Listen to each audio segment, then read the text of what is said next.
Hello, everyone. Welcome and thank you for being here. So, what I want to do today, I want to talk. I had a couple of private sessions that were profoundly enlightening for me as a coach, as a Sherpa, but also in the response that I got from them.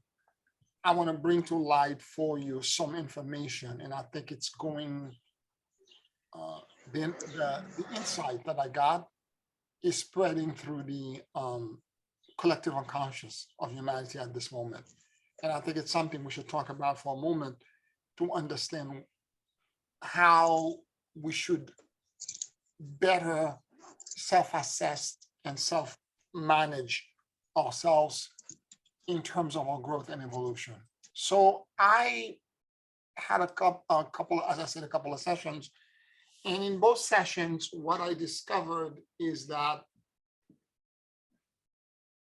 a lot of people out there are existing in their trauma and pain bodies. What do I mean? I mean to say that they identify so much, and it's again, identity is the key there. They identify so much with the past experiences of a shock, a trauma, that trauma keeps getting replayed over and over again, even 20 years after it's done. And for whatever reason, they are like on a hamster wheel and they can't get off. We talked about it. They understand intellectually that they're supposed to get off. They understand emotionally that they have to let go of this. But every time, and these are people I've been counseling for a while, every time we talk, the same trauma gets repeated, the same triggers get repeated over and over again, and the same situation get represented in a different shell, in a different jacket, in a different way, but it's the same trauma that keeps replayed over and over again. It is as if you're in a school and you keep repeating the same grade over and over again. And this is the way the subconscious mind works. The reason it gets represented is because the healing is not there. And I had a conversation with one of these clients, and she was saying that she derived tremendous value, because I pointed this out to her. She derived tremendous value with the trauma, because then she was explaining all the sub-emotion and how it allows her to connect with people who are in other trauma. It allows her to do this and that, and it allows her to get feedback. But there is a kind of spiritual laziness that's connected to this, and also a fear of being well. There is a fear of transcendence. There is a fear of, although there's a lot of complaint about the pain, the discomfort, and in those both instances, there's physical problem. The emotional situation has precipitated into physical conditions that are, in both cases, have led into hospital stays.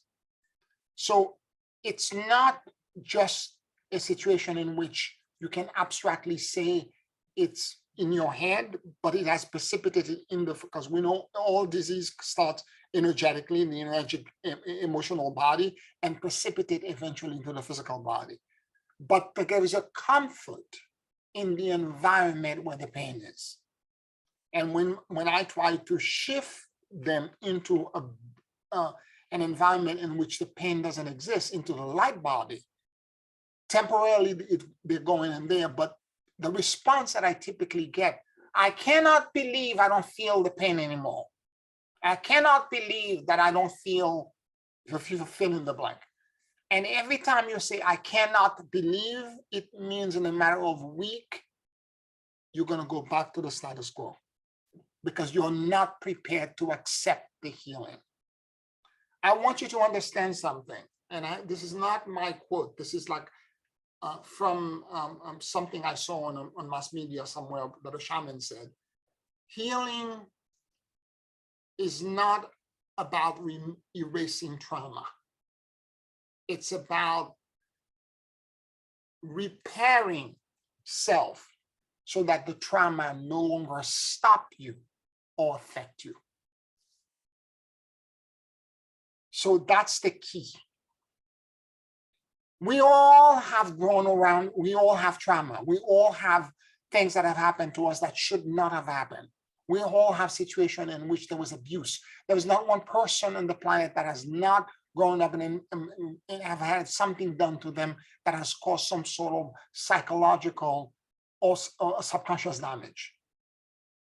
But it doesn't mean that I'm going to let this damage control me.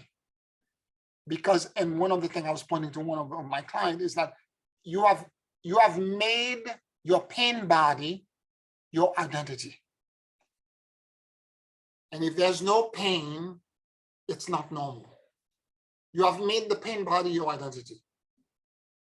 So can you imagine in your head a space in which where there is no pain, where you exist in a body? You know, one of my clients was saying, I don't want to be on earth. I don't want to be here. It's too painful. It's too difficult. It's too this and so on and so forth. You can still be here and not be in pain. Like Lord Buddha said, life is suffering, but all suffering comes from the wrong perception. It's because you have attachment. You're trying to control the outcomes. And in both instances, that was true. You feel unsafe because you're trying to control the outcome. And if you stop trying to control the outcome and you allow yourself to simply exist and let the universe as a witness and let the universe bring to you whatever it wants to bring you, you will end up growing and expanding. And I try to guide, and you all know this process, but I had to remind them. And I think they heard me because, you know, I was in a deep listening mode. And as I was, and because my gift is in morphogenic listening, I simply heard them. And what I usually do when I'm in that state, I begin to notice the incongruity in their storyline. So you're saying this that happened to me, and then this trauma happened when I was a kid, and that and the other, and so on and so forth. And why is it that I cannot get this X, Y, and the other? So one of the things I said to both of them, the emotion that the trauma is generating is the lid. It's the cover. Unscrew it. A whole bunch of tributary other emotion related to the same thing. Let's say, for example, I'm not safe. The world is a place where I cannot be safe. But it will manifest in multiple ways. It will manifest in either you feel physically threatened, you feel emotionally threatened, you feel, all kinds of other things will contribute to this idea of not being safe. You feel financially threatened. You think you're going to lose your home, you're going to lose your job. Whatever way it manifests, there are all these tributary things that will feed into it. So however it shows up, it is still not the root cause. The root cause is that the reason you feel unsafe, it's because you don't feel that you have support, that you have you're being sheltered and held and supported by someone else, a family, a community, a person. You don't feel that there is support. And that's the need. There is a need. You need to feel that there is support. That's the need.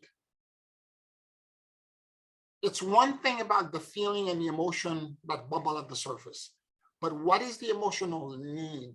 That's the underlying reason why you're trying to fulfill it through trauma. And the trauma exists because you're trying to control everything. All these external circumstances, all these things are happening around you that make you feel unsafe, that makes you feel, and you're trying to control it. And in the process of trying to control it, you get angry, you get upset because you can't control it. These things are too big. And the other instance, the client was, I'm expecting support from this person or that person or the other, and they're giving me no support. I'm living with these people. They're giving me no support. I feel so completely alone. I have no support. And this thing kept coming back to no support. I'm like, okay, this is the need. So what I did as I listened to them emotionally, morphogenically, is that I was able to provide them with clarity. But in order for that to happen, for that gift to happen for me, I have to spend a long time listening. So in both instances, I listened for almost 35 minutes. I said absolutely nothing but, yes. I just acquiesced and I just listened. And I listen with no judgment. And when you're really listening with no judgment, the person because one of both clients reached out to me this morning, and they were both saying the same thing to me. I don't know what you do, but all I can tell you is that the way you listened to me made me feel safe. I'm not judging you. I'm not trying to tell you you're wrong, you're right. I am just listening.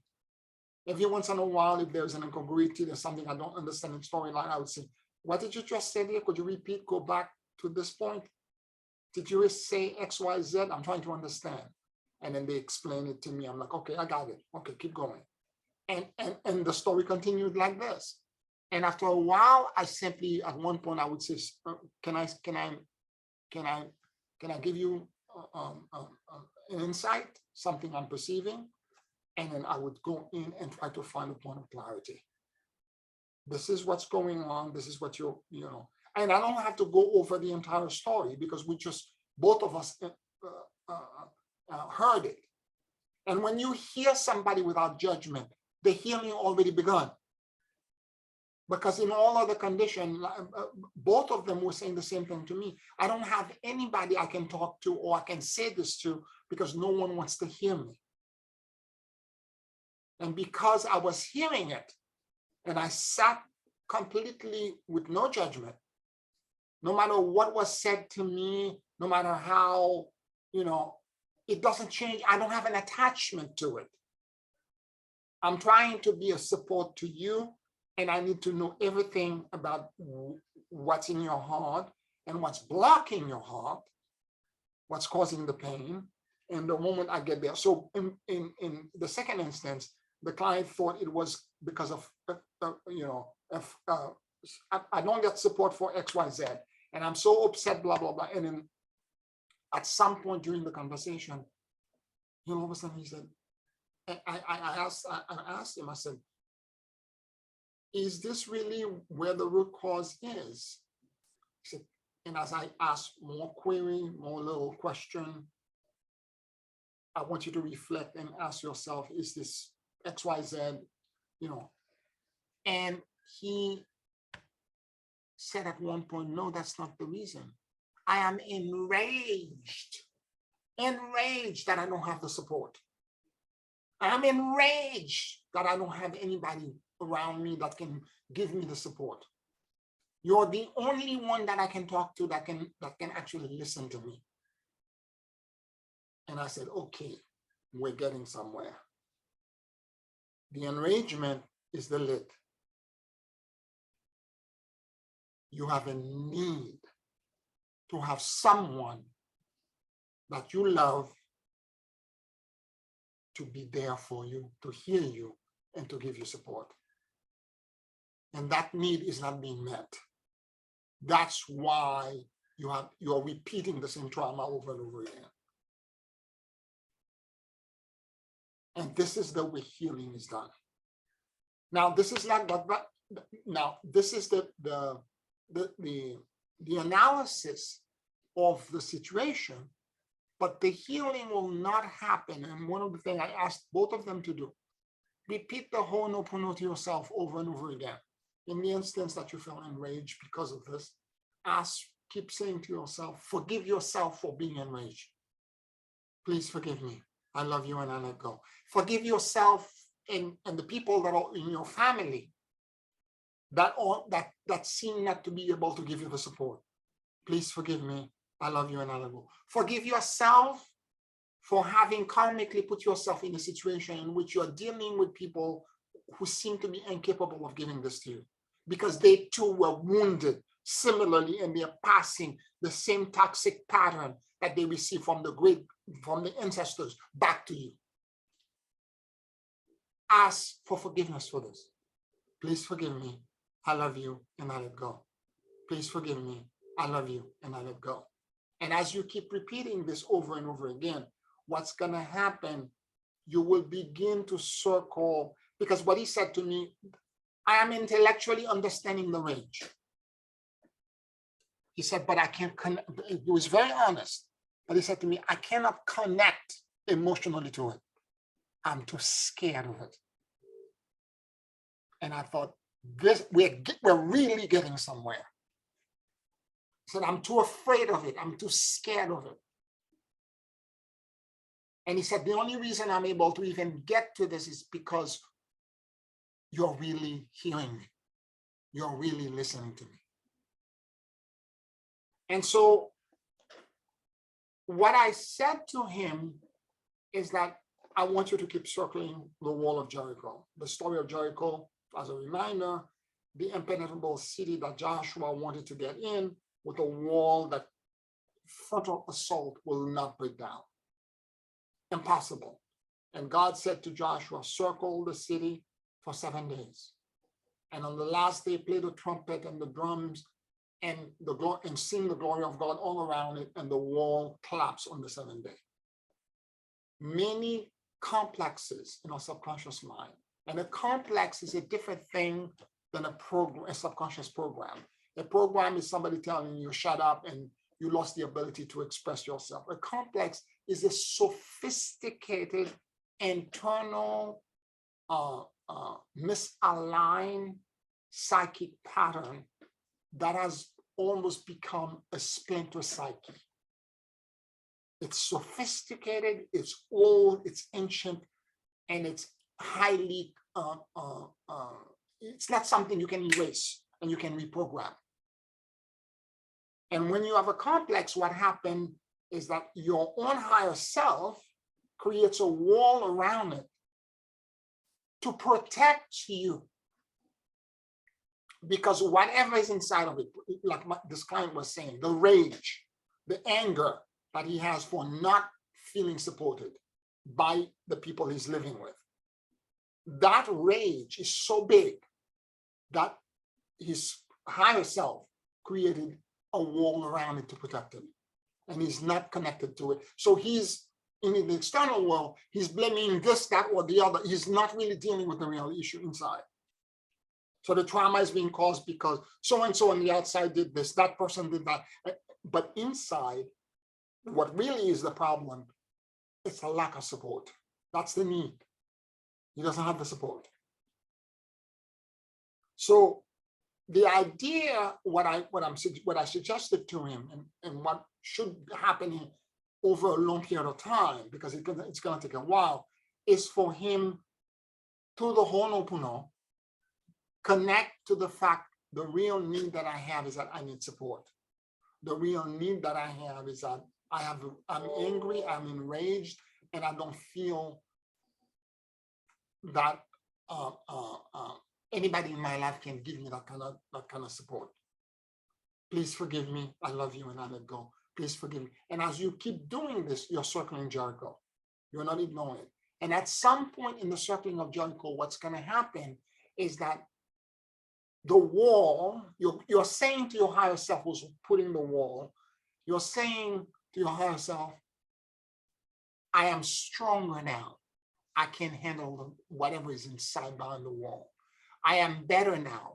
I'm getting stronger and stronger. And as you keep circling it, little crack will begin to show up. I was able to hold space for him because I didn't judge him during our session, that a little crack happened. He now understands intellectually that it is rage that's behind the wall. That's a crack. Doesn't mean the wall is completely down, because he is not connected emotionally to this. Now, the other client, on the other hand, I was talking about, cried multiple times during our session. She connected emotionally, but she was extremely habituated of living in a pain body. She's habituated of existing in pain and in discomfort. At some point, she even said, I think in a past life, I was a martyr and I may have suffered a lot and all that. And she's very comfortable. And I kept on slightly push her and saying, but the pain body is not your identity. It's not who God sent you to be here on earth. You didn't come here to suffer. This is all, you've been bamboozled. This is a great lie that you've been told.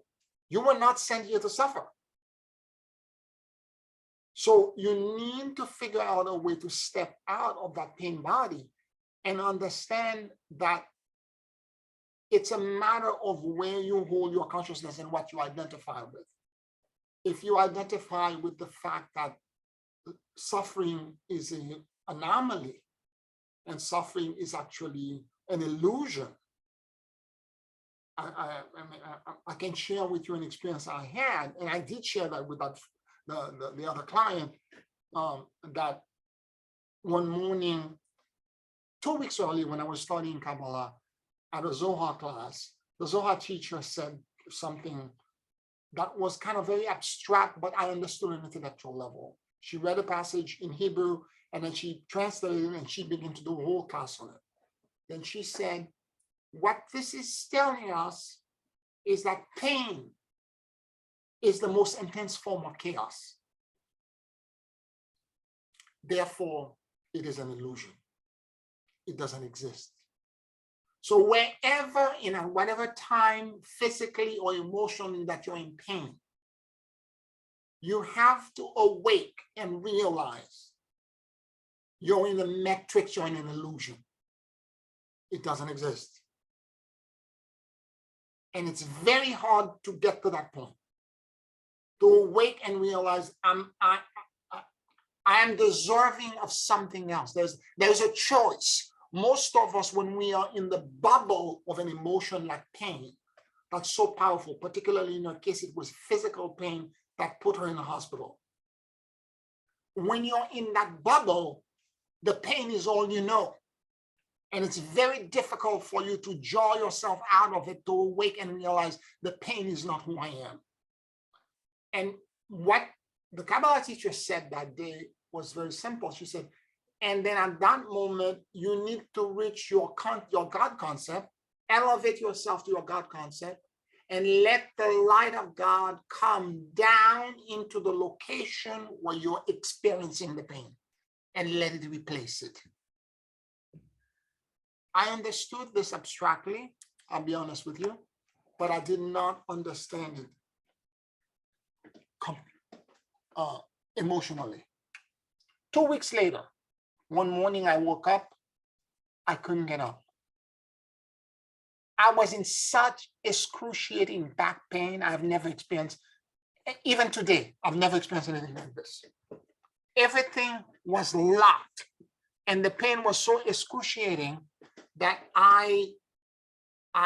for me to get off the bed, to go to the bathroom, to go pee, I had to roll to the side. I couldn't lift my torso. I had to roll to the side and kind of kneel on the floor and lift myself off from my knee because my back was completely locked. And the only place where I did not have pain is standing up. Bending down was impossible. I somehow managed to get in the shower. And I remember I was supposed to go out to meet with friends that day. And I came back and hot tears were coming down my face. The pain was throbbing and it was excruciating, radiating down my leg and up my back. Poof, poof, poof, like radiating. very violent. And I remember I'm sitting there and I'm walking around, not really sitting, walking around and saying to myself, I couldn't even get dressed to try to put my foot inside, put my underwear on, or put my pants on. And it was excruciating. I kept saying to myself, okay, this is my movie. I'm creating this. What am I trying to teach myself? That part was lucid to me. This is the awakening in the dream. Although the pain is like every 3 seconds, boom, boom, boom, radiating out like this. I could hear it almost like a sound in my head, like boof, boof, radiating out. And I remember thinking to myself, this is my movie. What am I trying to create? What am I trying to teach myself? And I remember at that moment, it triggered the memory of the Zohar class I took and what the teacher said. So I went and managed. I have a higher chair, armchair, where I do my meditation. I went and sat in it. And as I sat, I could feel the pain on my back, radiating down shooting down my leg, and I'm radiating all the way up to my shoulders, just radiating. Poof, poof, poof. And I said, what did she say again? And I remember her words. I did not ignore the pain. Let me make that clear. Because a lot of people think you have to deny. I didn't deny it. I understood the pain was there. But what I chose to do at that moment is to take the pain, all of it, the throbbing and everything else, and realize that there was a choice. And I lifted it up into the heaven. And I asked my higher power to help me. I asked for transcendence. I asked my higher power, help me. Help me. Because this is too much. Emotionally, my consciousness is besieged by all of this. I am being overwhelmed by sensory perception of pain all over my body. Help me. And I release it. And I did all this deep breath. And I kept on releasing a deep breath and deep breaths. Did several deep breaths. I don't know, 4, 5, 6, 7, maybe. And at some point, like this, all the pain was gone. I remember so clearly that at that moment, it was a split brain thing. On the one hand, there's a part of me that's extremely grateful, going, thank you, Lord. Thank you for the blessing. And on the other side, there's a part of me that's, because for 3.5 hours now, I have been existing in that pain only, nonstop. That I was assailing my entire body and consciousness. And I remember saying to myself on the other part of my brain, where's the pain? Where's the pain? The pain is supposed to be here. It was here seconds ago. What happened to it? Where's the pain? So on the one hand, there's a part of me that was accepting it, like it was like blinking my eyelid. All of a sudden I took a blink and it's gone. And there was another part of me that kept saying, where's the pain? Where's the pain? Why is the pain not here? And this went on for about 2 minutes, 2.5 minutes, maybe at the most, of like the split brain thing. And then it just got too funny. I started laughing hysterical. I cracked up. I'm like, this is like a divine comedy. It couldn't be that easy. Because it literally felt like I blinked and it was gone.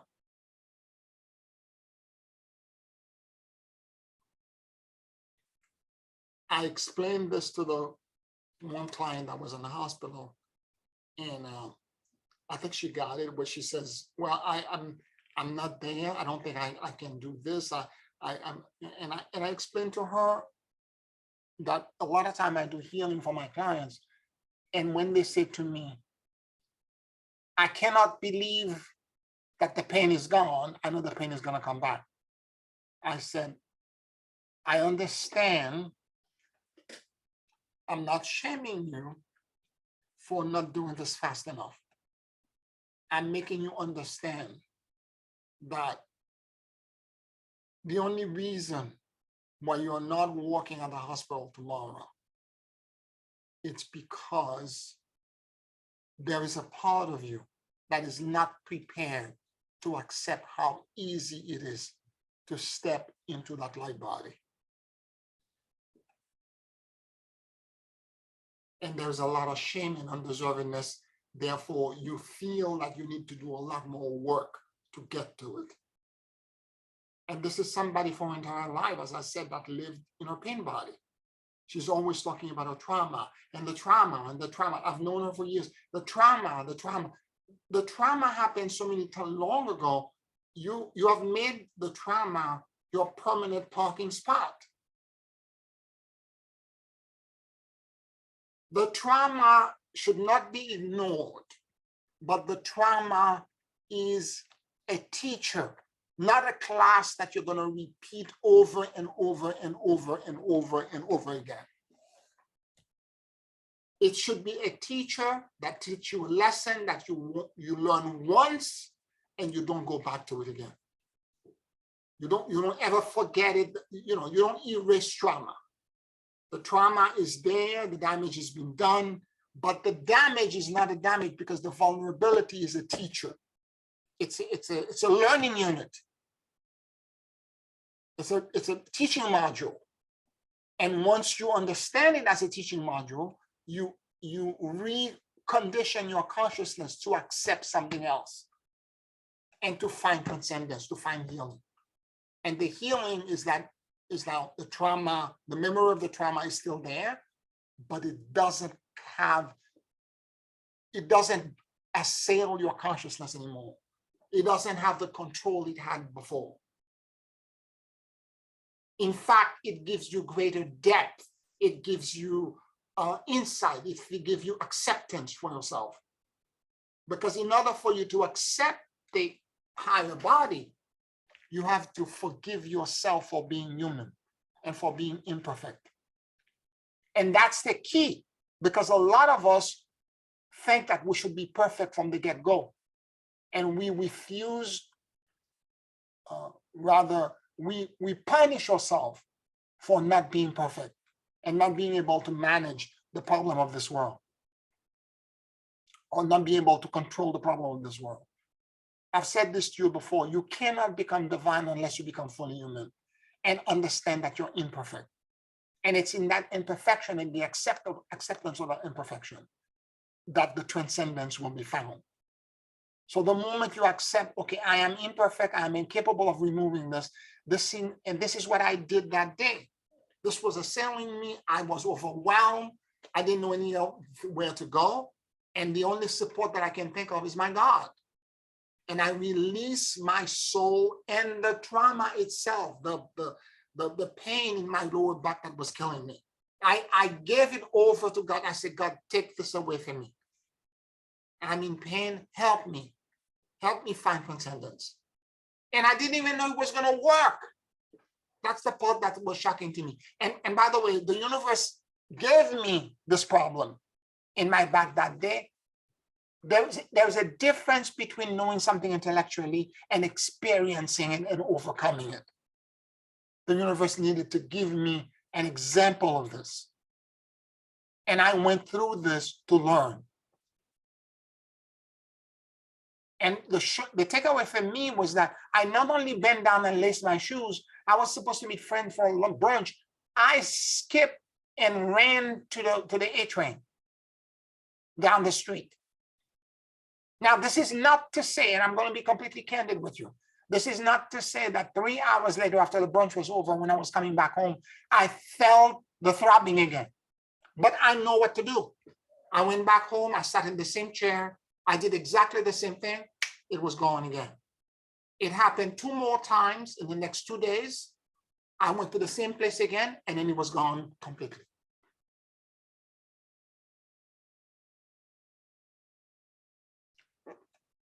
Any questions, any comments?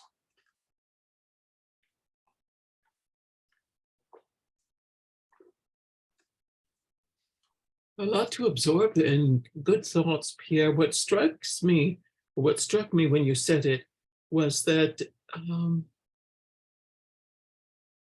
you don't erase the trauma, but release it from impacting you, but learn from it and accept the opposite, or accept something else, I think was your word. So that's I think the important part that I missed is not to accept, just to accept it, but to take that action to replace it with, let us call it a truth, or something that negates the impact of that trauma. Yes, Janice. What happened is that when you connect to your higher power, when you understand that the pain body, whatever the discomfort is not your identity. When you begin to realize this and you connect to your higher power, you cannot, and the way you connect to it is that you have to surrender. You have to surrender the pain and the pain body and the entire experience into your higher power. When you surrender, the echo that returns back is out of your control. Therefore, you don't know what the transcendence is going to look like. It's not green, it's not yellow, it's something, whatever you need, that's the invert of your condition will be given to you in whatever form or shape that it looks like. That's why I was kind of abstract about explaining it, because I cannot explain it any other way. Because in the blessed field, when you surrender into the vastness of infinity, there is an endless numbers of possibilities. And one of them is the perfect match to nullify and cancel your condition. And it will come to you. Does that make any sense? Mm-hmm. So you don't have to create it. You have to receive it. Just let it. You have to receive it. You first you surrender the discomfort, the pain, and the suffering that's in you. You surrender it. And when you give it away and you surrender it, and to the degree that you really empty yourself out and say, take all of it away, because I'm completely overwhelmed. And that day I was overwhelmed, because still today, I've never experienced pain like this. It occupied every cell in my body. It boom, boom, boom, like a pulse, radiating, shooting from the middle of my lower back, down my leg, up my all the way to my shoulder blades. It occupied everything. And because it was so sensorily overwhelming everything, I gave it up all to my higher power. I said, take this away from me. I don't know how to handle this. I don't have a way to process it. And I have to tell you, this is why it took me almost 3.5 hours. As the pain was going on, I kept on trying to analyze. I know it's my movie. I'm making this. I'm trying to experience. I'm trying to teach myself something. What am I trying to teach myself? I couldn't even think. Nothing came. Just the pain. Poof, poof, radiating out. So there was a kind of amnesia about processes, protocol, meditation, what I'm supposed to do. There's a kind of amnesia that I had to navigate through. What I did remember is that first I understood that I was creating this. I'm trying, my higher self is trying to teach me something. Second, I remember somehow in a flash that class that I took 2 weeks earlier. And I remember I struggled because the pain was radiating. I'm like, what did she say? She said this, that, or the other. And I remember the gist of it. I'm like, okay, this is what I need to do now. And I went to sit down because I was standing up. But standing up is the only time I didn't have the pain. Every time I tilted forward, backward, crouch down, sit down, I was in pain. And I mean, literally hot tears, just like poof, poof, with every pulse, just water pouring down my face. So when I went up, all I was asking for is to be pain-free, for a complete transformation and change. Take all of this away from me.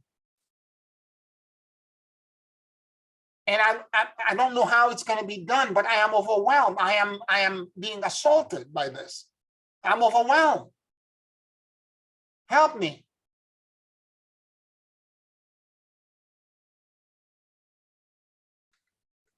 And I felt this, it's very hard to explain. I felt this energy coming from above, slightly to the left, coming from above to the right, sorry, and cascading down, down, down, down, and dropping into that part of my body. And suddenly, like this, it was like a snap, like my eyelid just went a blank, and it was gone. Everything was gone. And at that point, my consciousness, split brain, my consciousness was in shock. Like, okay, a minute ago, it was there. And, you know, there's a part of me. Where's the pain? Where's the pain? I had been habituated with the pain now for the past 2.5 hours. Why is it not there? And then the other part of me, the energy that was cascading down, I was surrendering into it. I was accepting it. Now, if you let the doubt and the voice on that side that's telling you where's the pain, you'll bring the pain back. And what helped me, it was the way my consciousness was split in half. I found something comical about this. I started laughing. And it allowed the rest to come in. Somebody was saying in the beginning of the creation of the universe, God actually laughed. And laughter and being a comedian is actually a great way to connect to the divine. I started laughing. I was just like, this is so silly, so completely like the way my brain is, like two things are existing simultaneously.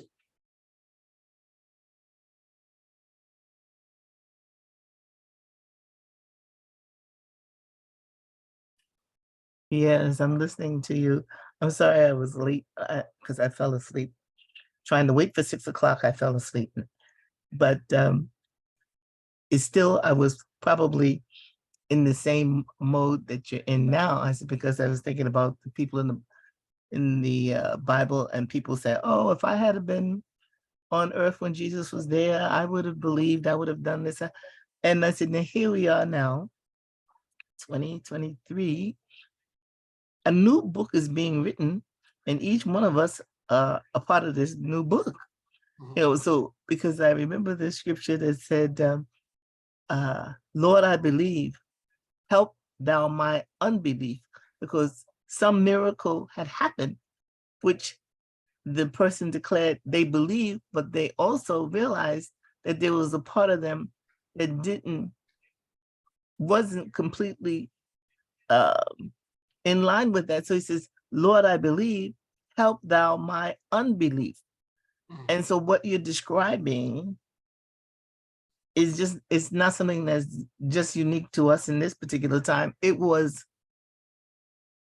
happening to other humans who are part of that other divine drama as they were trying to realize and come to, you know, that higher consciousness, you know, that you're speaking about. And different things were happening to them, which also was testing their faith. And so the faith, each one of us, and it's even if you have a faith of a mustard seed, these great things will happen to us.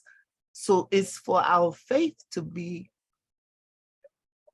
more fully developed. And so when you're going not by just by sight, you are walking in that certainty, you know, that you're talking about, which is the full faith.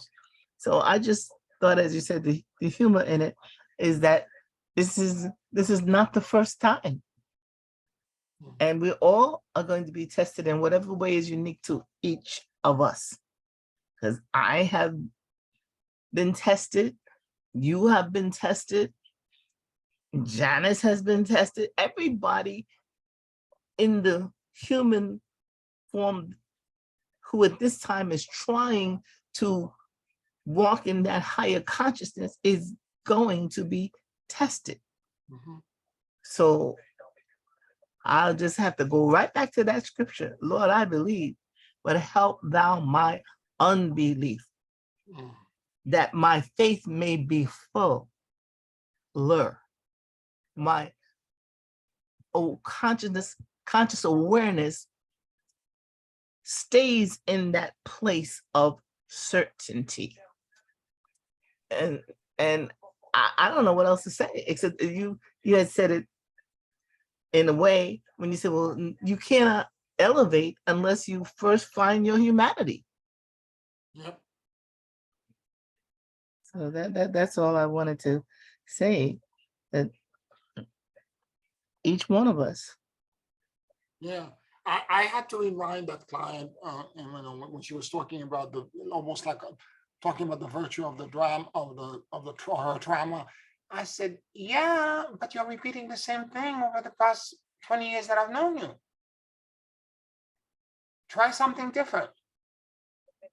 So what is old is always new. You know what I'm saying? Try something different. All I'm saying to you, and I said to her, I'm not telling you you're going to do this tomorrow.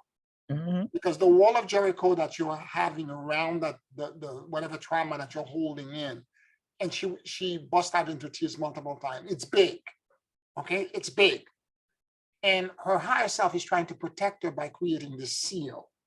So I told her what to do with the Ho'oponopono to circle that, but more importantly, I told her the timing in which you're going to accept the transcendence. Only your higher self controls this. Mm-hmm. Pierre is not the healer. I am just a chirper. I can only guide you to a location. The rest is up to you and your higher self. Yes. I'm not the healer. I don't heal. That's not who I am. I facilitate a connection to your own higher self and your own divinity. The healing happens in that connection. Mhm. And in whatever timing your higher self think is necessary. So I understand that you're not prepared for this, but I'm trying to explain to you the process and the fact that I've had so many instances, where people who accepted it walk off my table completely healed, or experience the miracle like this, like a snap. Because they then connect to that thing that's within them. Yes. Yes. I created enough neutrality around them to connect them to that part. And more importantly, they were ready to accept it. The key to it is that when you connect to that release, to that place where all the miracles exist, I call this the blessed field. There are many names for it. The vast continents, there are multiple names. When you connect to it,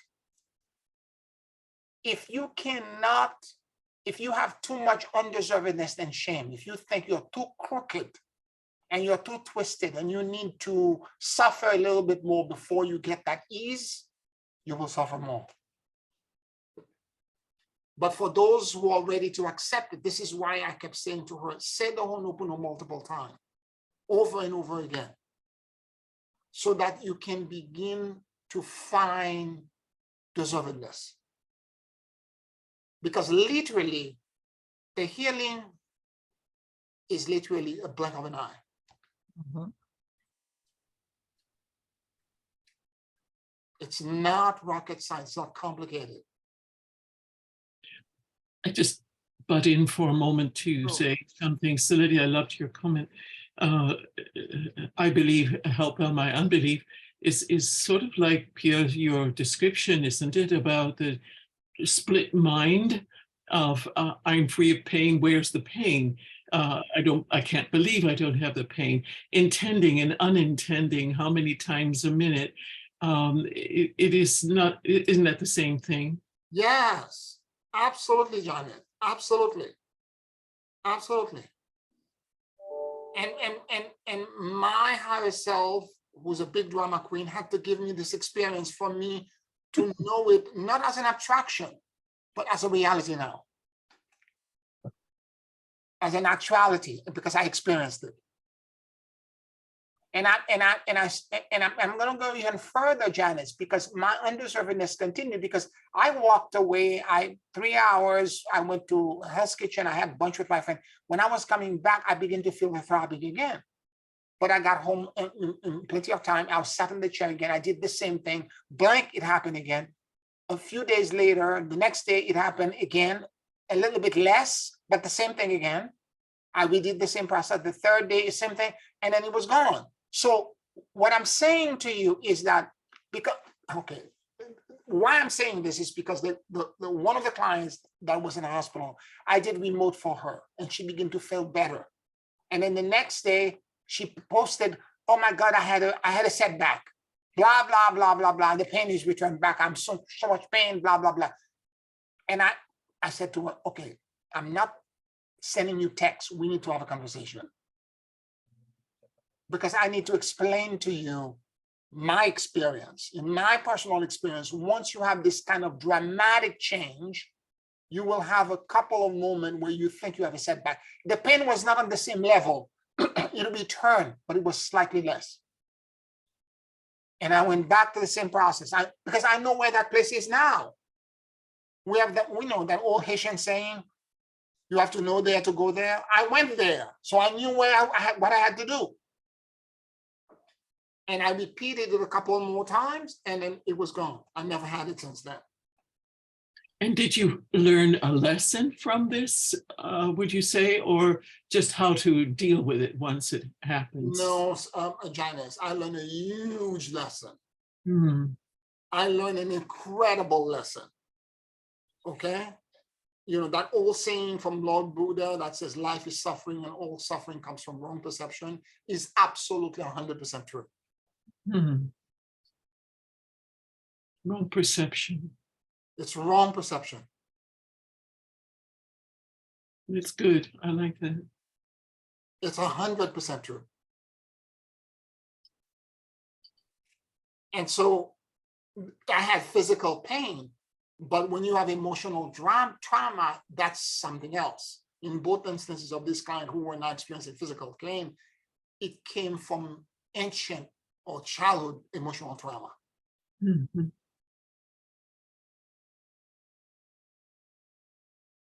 Now, what it also gave me, and this is what I want to kind of spend the next few minutes to talk about, it gave me clarity.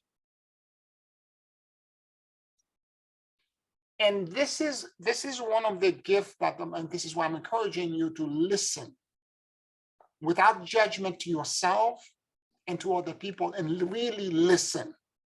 When somebody's telling you a story, don't think about food, don't think about, you know, the work that you're supposed to do. Don't think.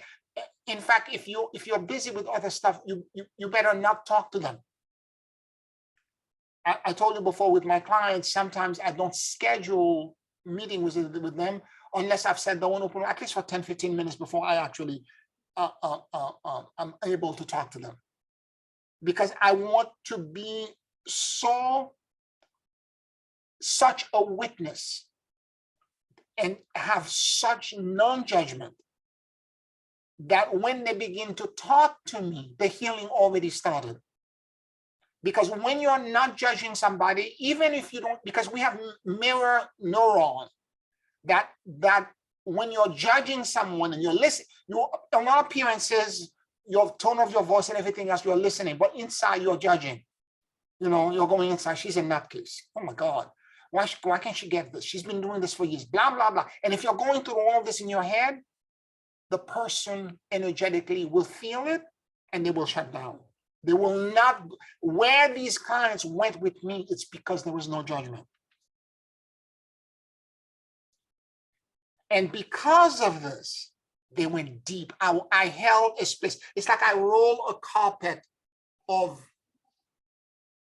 safety underneath them. I made them feel safe because I was not going to judge them. The thing that all of us are trying to find in this world is for one person to listen to us. There is nothing more healing than to be heard, really heard, without any judgment. Pierre, Yes, can I say something? yes, please. I was just thinking, because you also, I'm thinking some of, okay, I should say from my experience, I know that sometimes when you elevate the pain, then you realize that there is, you know, like we do with the Dentien, there is a root cause, right? Yeah. Which is connected to some sort of emotional situation. Absolutely. So if you also continue the process and do the same for the emotion or false belief or whatever is the root cause, then you can really let it go, like permanently, basically. Mhm. Because I know that you taught us earlier to use the same process for emotions. You Mhm. know, let's say you have an attachment or codependence, right? Yep. Like, for example, for me, I had feelings of wanted to belong, wanted to be one, but they were misdirected because they were from lifetimes where there was no awareness of humanitarian presence, you know, and the higher places to be connected to. And you taught us to elevate these emotions, to ask God to, and I felt like, I clearly felt like I don't know what to do with these emotions. Mhm. I don't know how to handle it. Yep. I clearly didn't know what to do, because there are some things that you can forgive yourself or maybe let go, but this didn't feel like that. Mhm. So I prayed and I asked for God to be elevated and to a proper connection to Him and to higher places where they can return it in a proper way. It can be returned. And so sometimes that's also maybe we have to like remember to do that step as well, you know, because there is the pain part, but there is the emotional thing behind it. And if you ask that, you understand, you do the Jericho with the Dentien, Yep. with the emotions, then you elevate that, and the healing is even deeper, right? Yep. And also that also helps. And the more you do it, the more you practice, the more you trust it, because you see it happen, you know, multiple times and for you, and then you learn to practice, you learn to trust it. Yep. So I remember when we started the process, I didn't, it's not like I didn't want to trust it, but I didn't know what to expect. But we've been doing this for over a decade now, and over time it has happened, this miracle, enough times that I trust it now. Mm. You know, so it's also, but then you also, if you do it emotionally, and if you do emotionally and physically, then you see it happen, you see it working, and then you learn, you go like, you know, yes, there is a process and I can trust it. Mhm. And sometimes it comes back because, you know, maybe the emotional part, maybe you didn't get to the root cause, right? Mhm. Because there's the emotional part behind it, and maybe you saw some of it, but maybe not all of it. Mhm. Maybe you needed to go a little deeper, and then, but it's just has been my experience, emotionally and physically, Yeah. over the years, you know, the time we've been doing it. Yeah. And sometimes I've had the experiences that a packet of pain, like it will show up even like, or on my teeth, or on my mouth, or some different parts of my body. But I know I need to continue with the Dentien and with the process, and I know it will pass. Mhm. And that has happened multiple times too. Yeah. And then you kind of get to realize, oh, this was not a real pain. This was just like a packet of fear. Yep. And you know, you kind of, you know, the more you practice makes it perfect. The more you practice, the more you recognize, is it real pain? Is it just a fear packet? What's the difference? And what I need to do. And so that helps too. It just really helps just to practice. Right. So that's what I want to share. Thank you for bringing that to light. And to clarify with both clients, I guided them into the emotional part, because although they were experiencing physical pain and discomfort, one will be in surgery in a week. The other one is already in the hospital.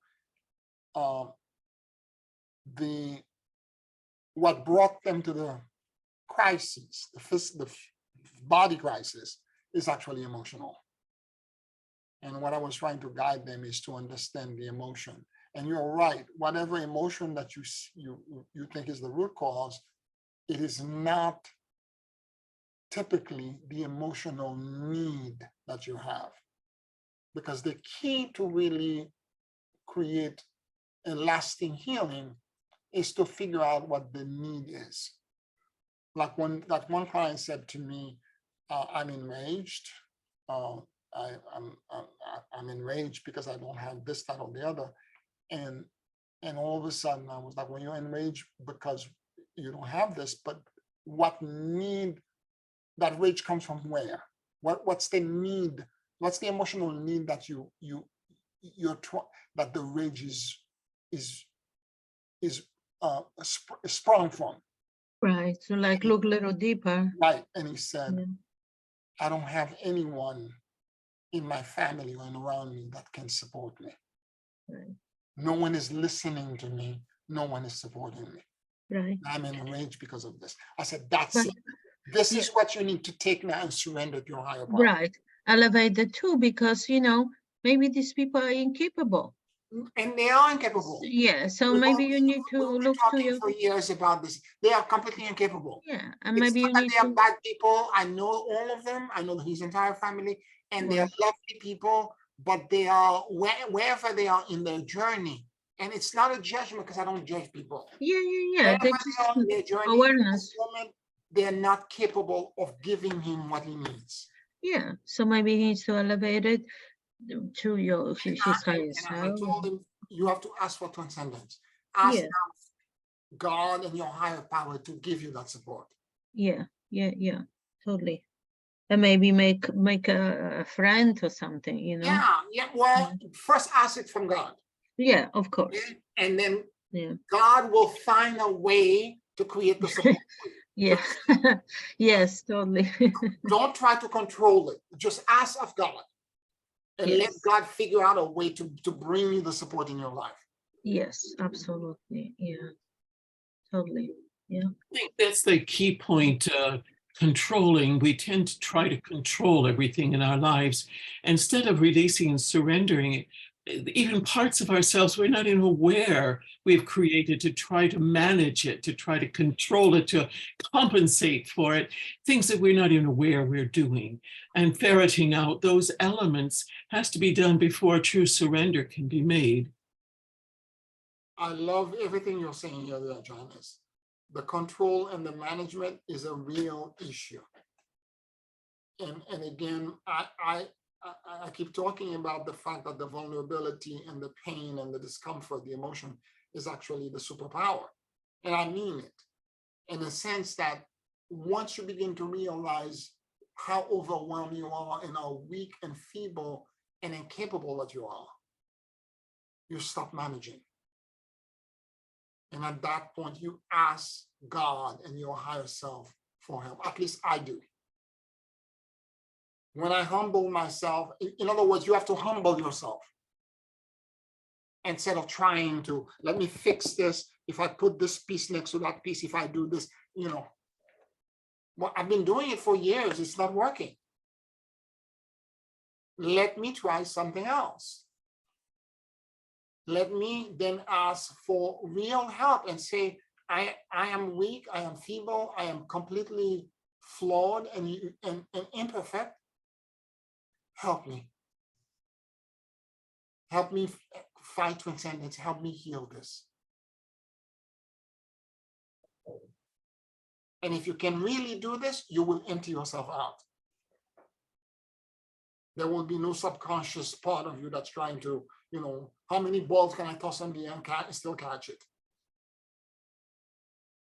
We may think sometimes we're surrendering, but we have a juggler in the background that's a part of us that's still juggling things. Yes. You know what I'm saying? So we need to really let go. And for me, the way it works is that when I'm beginning to realize I'm human, I'm imperfect. And if you can admit this is the acceptance to me, that's the trampoline that can take you into transcendence. I am human, I am imperfect. And I'm flawed, and right now I am overwhelmed. And I need help.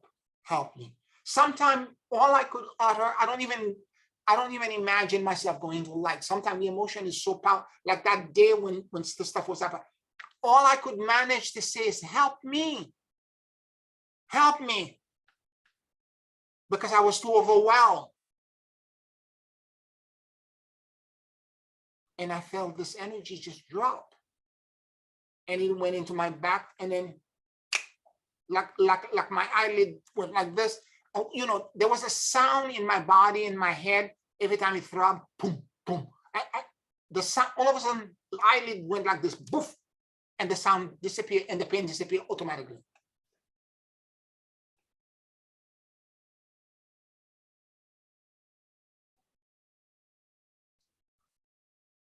Humility and acceptance.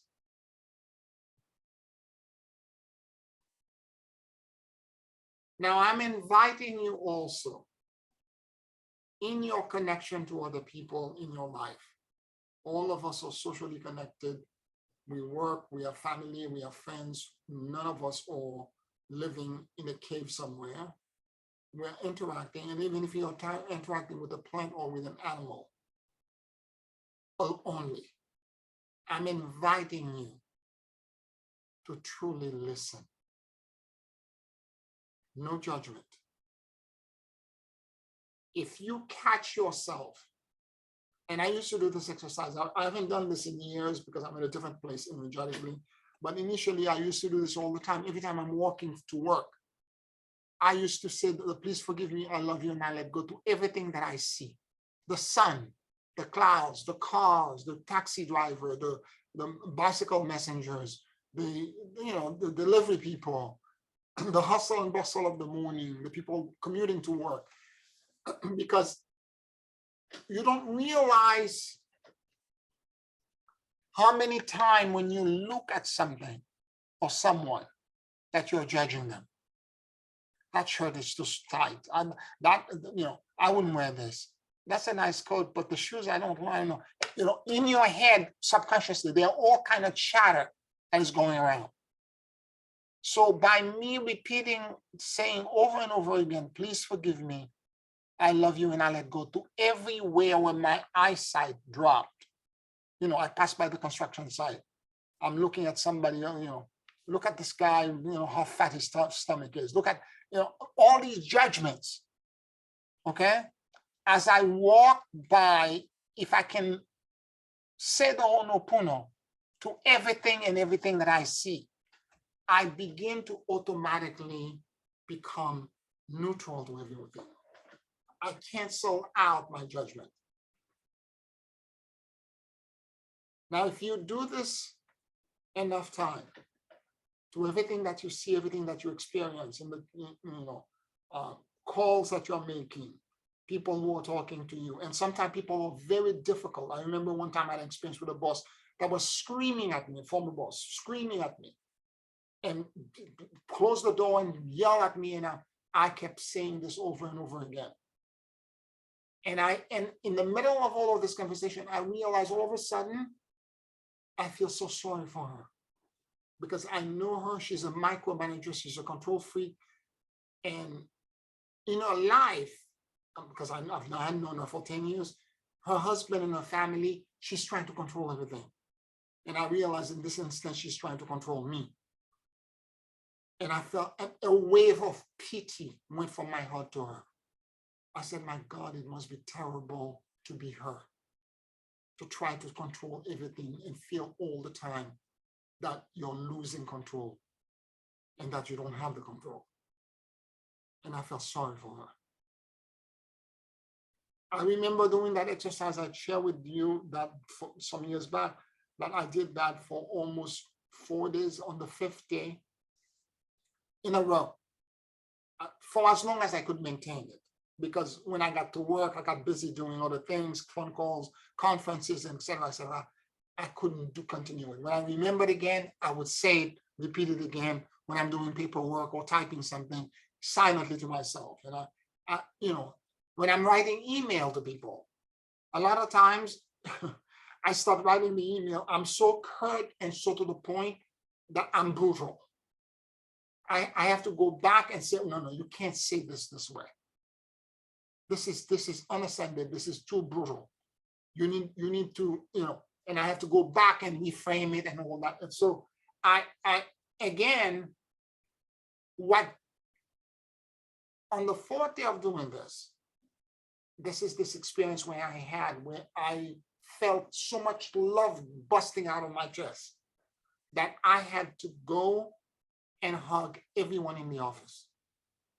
I literally, it was like the circulation was like a ring. The office was like I walk around, I went to the left and I hugged everyone. I said to the first person, Miss Carol, come here. I need to give you a hug. And she was the bookkeeper. She got up, I said, and I rocked her in my arm. I said, God loves you. You're beautiful. God adore you. You're such a precious gift to the world. I just want you to know how much God loves you today. And then she sat down. She said, thank you, Pierre. I went to the next office. Naomi, come here. And I did this to everyone in the office. If I didn't do it, it was bigger than me.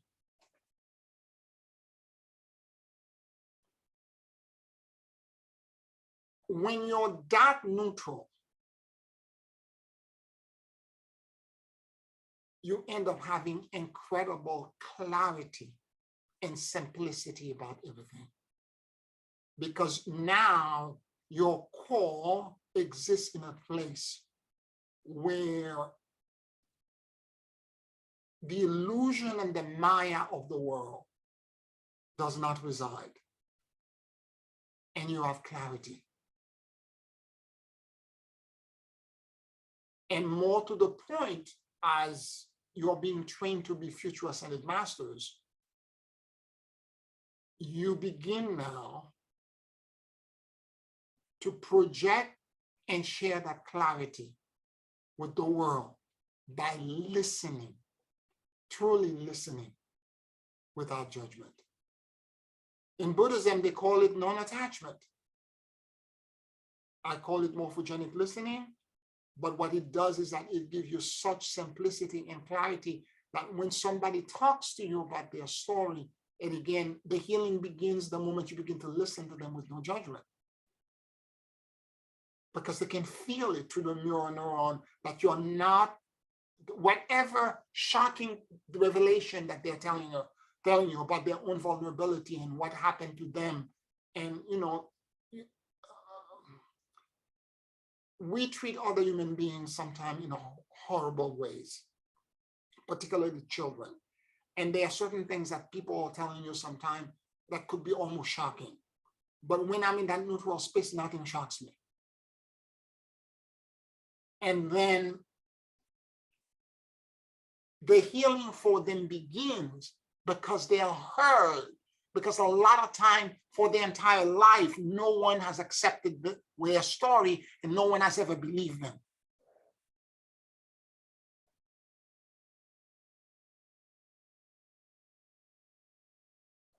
And when you're like that, you become like a beacon for people to come to you.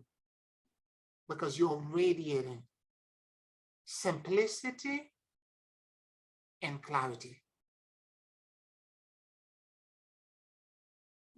I am inviting you to truly listen.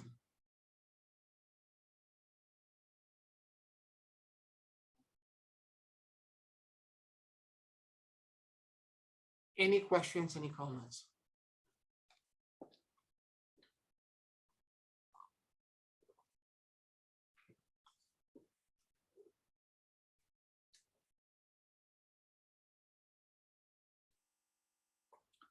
All right, let's take a 5-minute break and then we will do the closing meditation afterwards.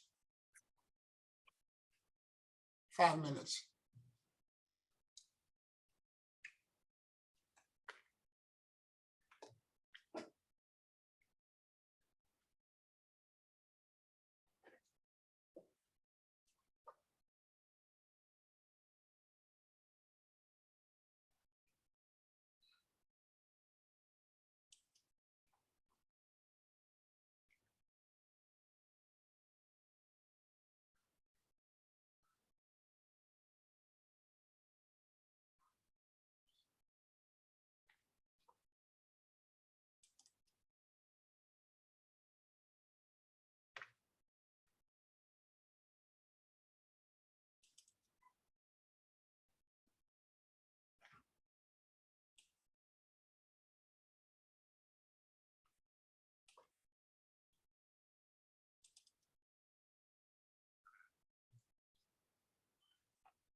Take a very deep and slow breath.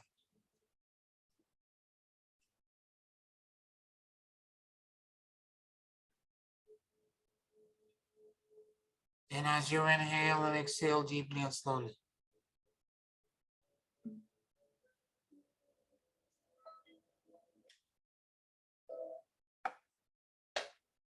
allow the universal life force that permeates everything to enter into your lungs.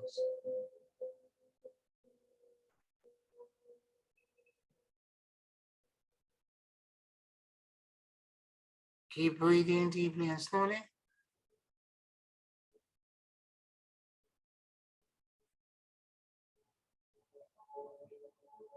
And let your soul and your awareness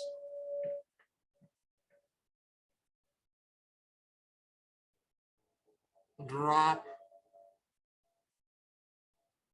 in the middle of your chest.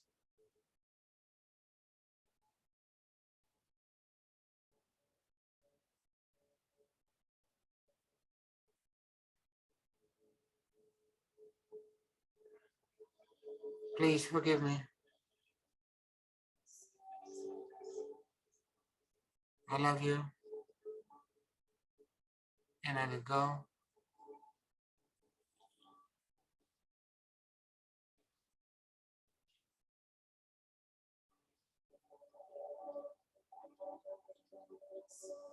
Please forgive me.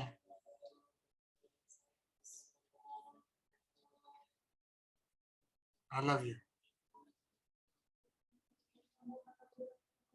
And I let go.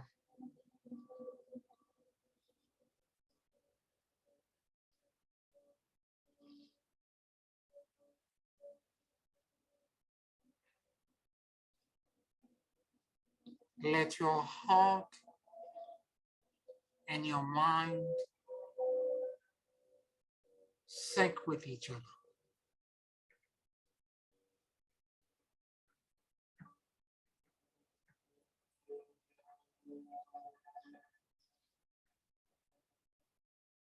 It is as if your eyes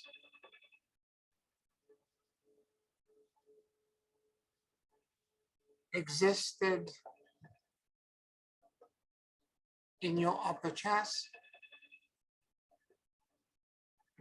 and that you're experiencing and seeing the world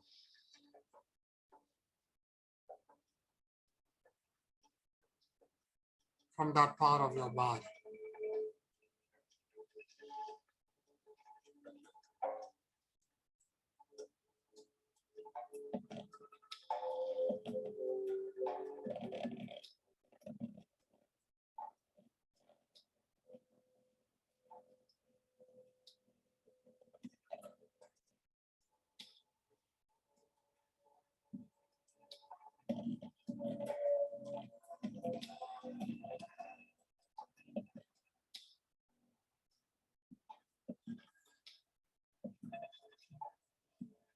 Keep breathing deeply and slowly.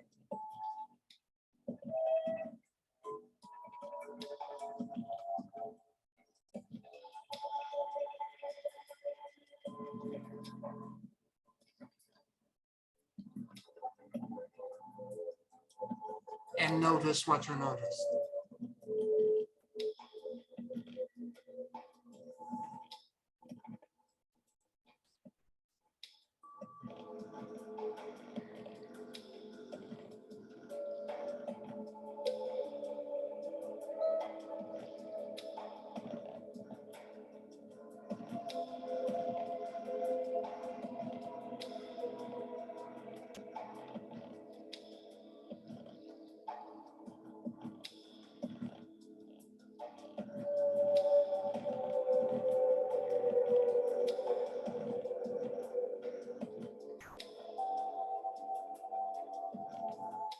What kinds of expansion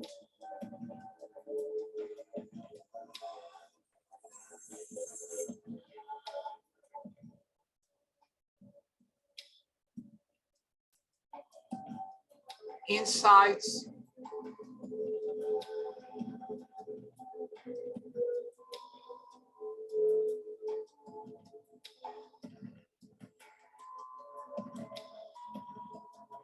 and knowing.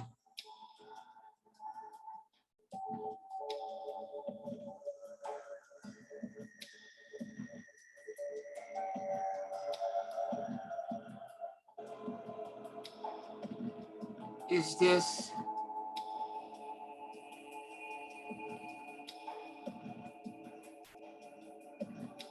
facilitating for you?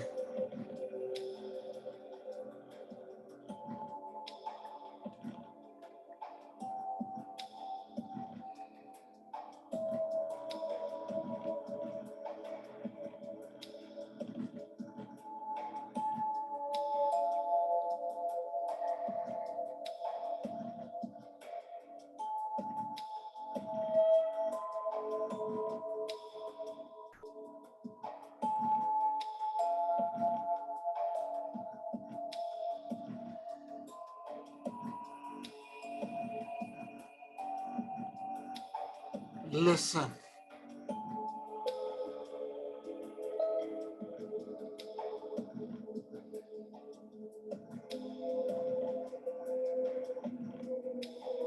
Listen as if the more than 50 trillion cells in your body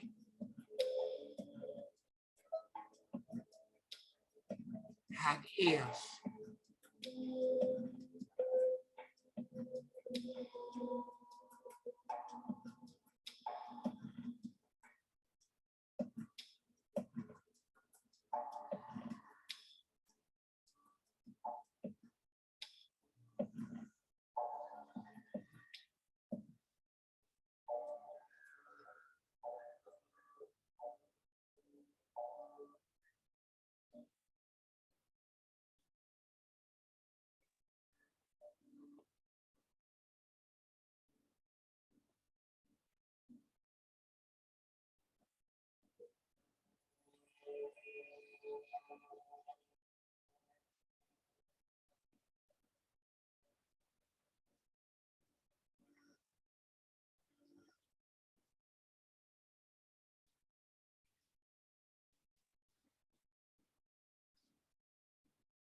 Please forgive me.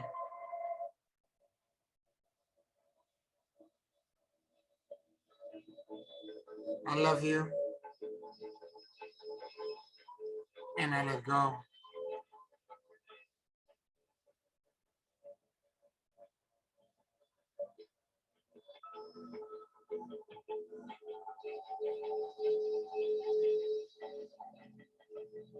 Please forgive me.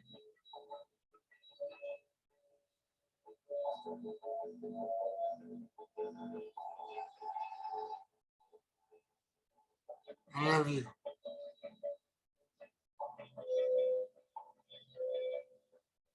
And I let go.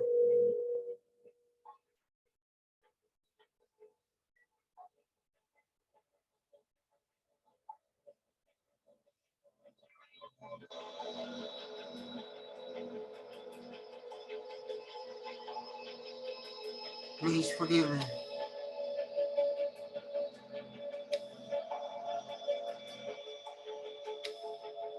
I love you. And I let go.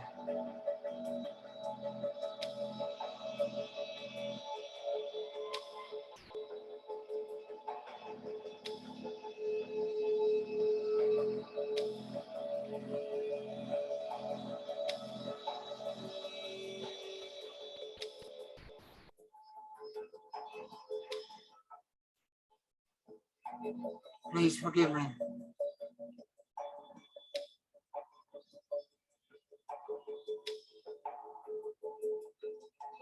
I love you.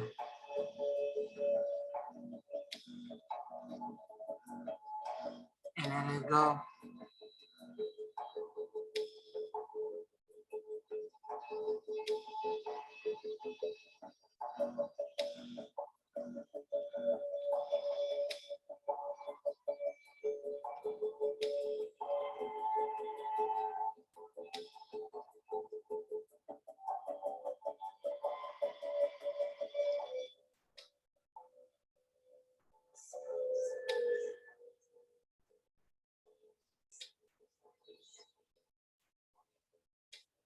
Please forgive me.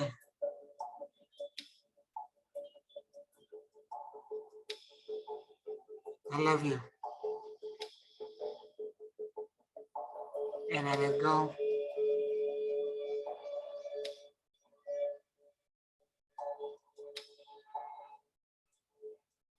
May I become a perfect witness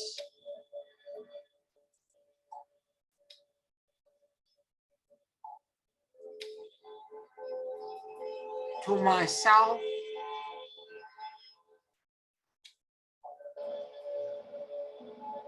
my inner fears,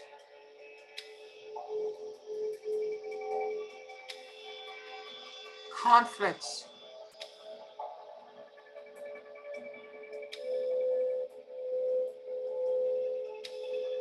and traumas.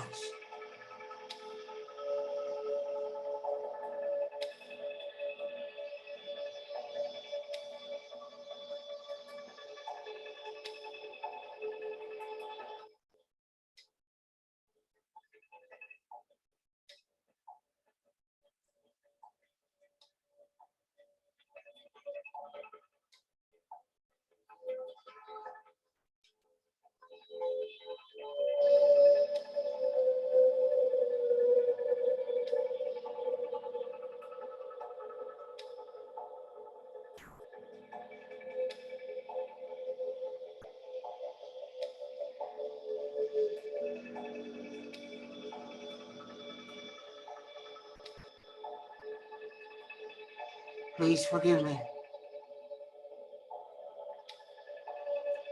I love you. And I let go.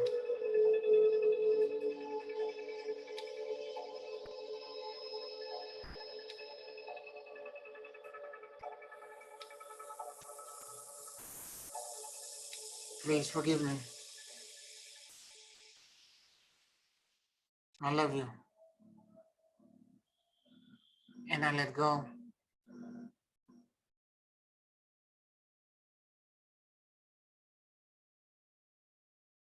Please forgive me.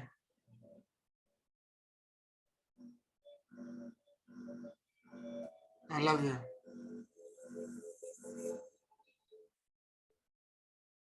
And I let go.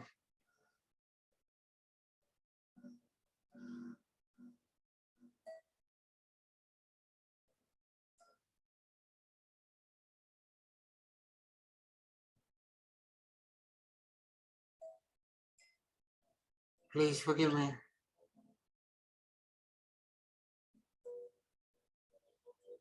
I love you. And I let go.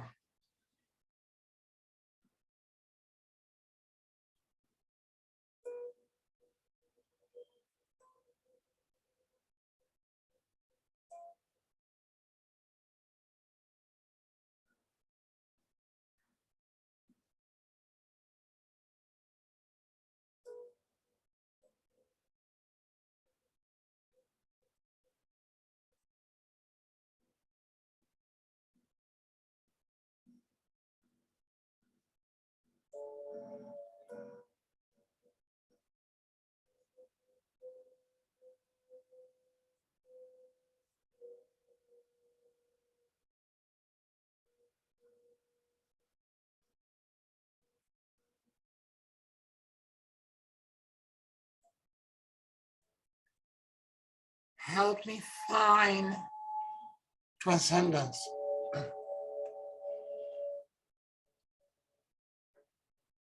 Help me find healing.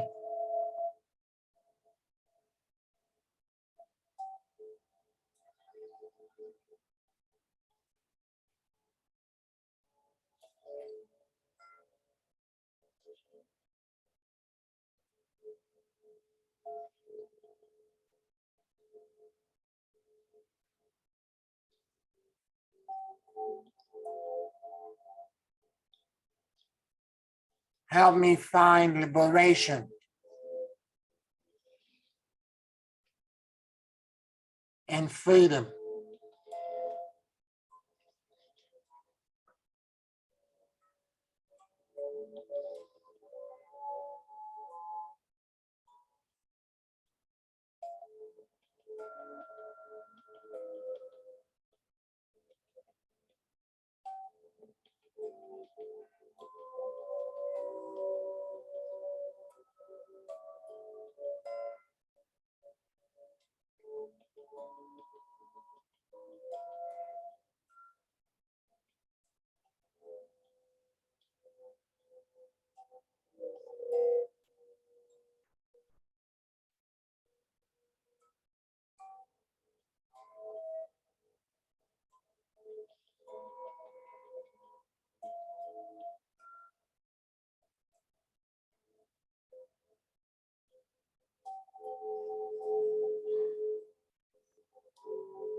May an endless cascade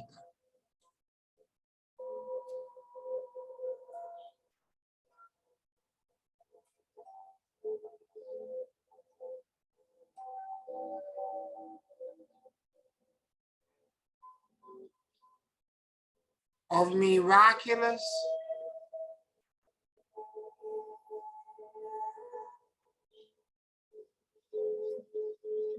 and instantaneous repairs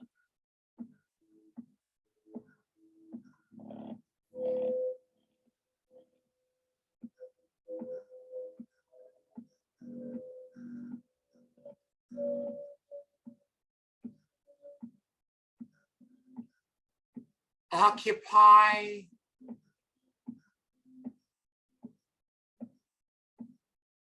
my body, my emotions, my mind, and my soul.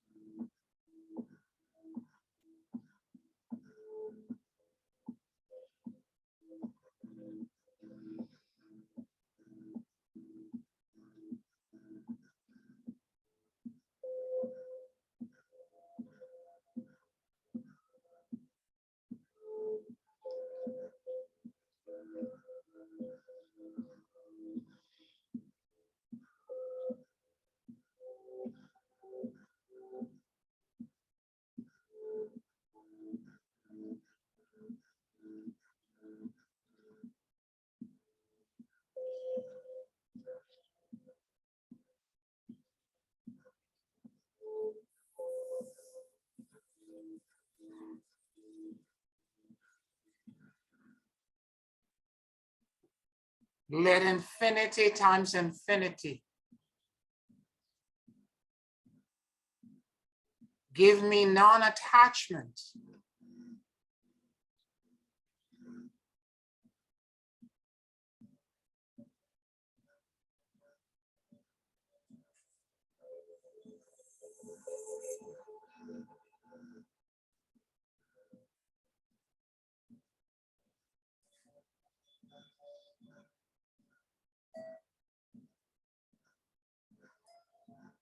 may all pain and all suffering end.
Take a very deep and slow breath.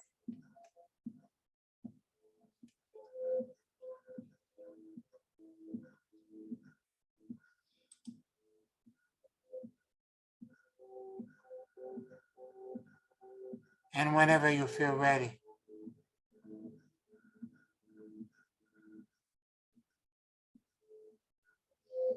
you can open your eyes.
Thank you.